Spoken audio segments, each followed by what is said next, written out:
Final Destination Bloodlines is the sixth installment in the Final Destination series and the first since Final Destination 5 in 2011. Plagued by a violent recurring nightmare, college student Stephanie heads home to track down the one person who might be able to break the cycle and save her family from the grisly demise inevitably awaits them all. Final Destination Bloodlines is a lot of gnarly fun.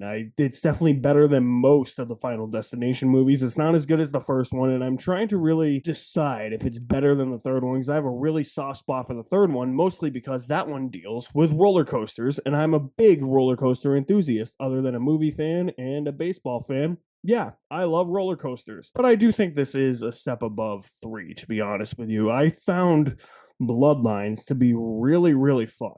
The kills are really outrageous. It plays into that outrageousness. It knows just how outrageous and how much bigger they can get and better with the kills.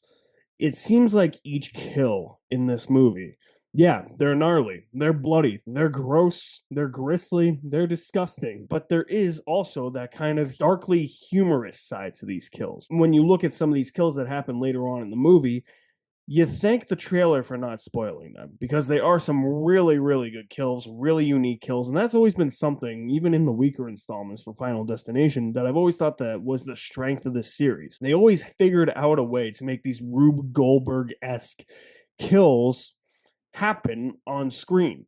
And what I like about this movie a lot is that you try to pinpoint exactly where the kills are going to happen. And because you've seen the trailer, you think that there's going to be points that where it does happen.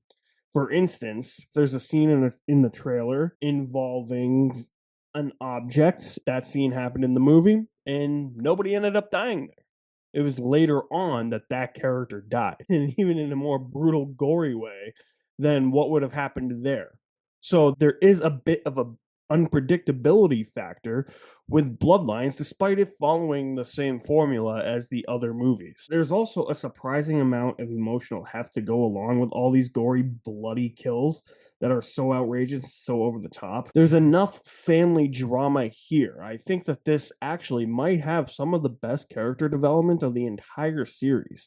I really was getting behind our lead. I was getting behind defending this family from the invisible force that is death. It did a really good job at making you care about these characters. And surprisingly, I found myself not wanting any of them to die, despite half the family being very unlikable. And rest in peace, Tony Todd. This was a fantastic send off to Tony Todd. I thought his little scene that he had in the movie, thought it was done beautifully. They utilized him perfectly in the movie, and the way he exited the movie just felt right, felt perfect. They nailed it. There are some moments in this movie that feel very green screen ish, full of poor lighting or against a CGI backdrop, particularly in the first 15 minutes or so. And it is grating on the eyes a little bit. You notice such a drastic change in color grading and practical location use and practical effects compared to that opening sequence and some flashback sequences later on in the movie, where it takes a while for your eyes to adjust. At least it took a while for my eyes to adjust, and it felt very strange when the movie would jump back and forth between those because it just they looked completely different from each other. There's instances of very poor acting in here as well. I don't know if I want to say amateurish acting because I'm pretty sure none of these actors are amateurs, but there's some line readings and line deliveries that felt a little rough and maybe could have used another take or two to really get the point across as to what the characters were trying to convey and what the scene was trying to say. Sometimes the deliveries just didn't work for me. But I would say that franchises like this aren't necessarily known for their acting. So maybe that's more of a nitpick, if you ask me. But I found this to be bloody fun. It's somehow hilarious at the same time, as a movie like this should be. The premise is just ridiculous for all these movies. Of course it is.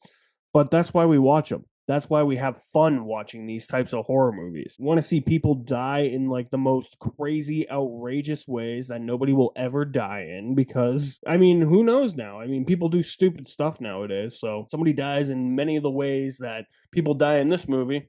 Yeah, Might happen. I'll say this, I'll never look at MRI machines or vending machines the same ever again. I really enjoyed Final Destination Bloodlines with 3/4 of a bucket of popcorn. So the sixth installment really revives this franchise. What did you think of this sixth installment? Yeah, I think there will definitely be more, especially if the audience reception to this is really good. Whatever you think about it, let me know in the comments below. I will leave my link to my website in the description below as well. You guys are the best. Thank you for watching. My name is Alex Madden, and I will see you at the movies somewhere.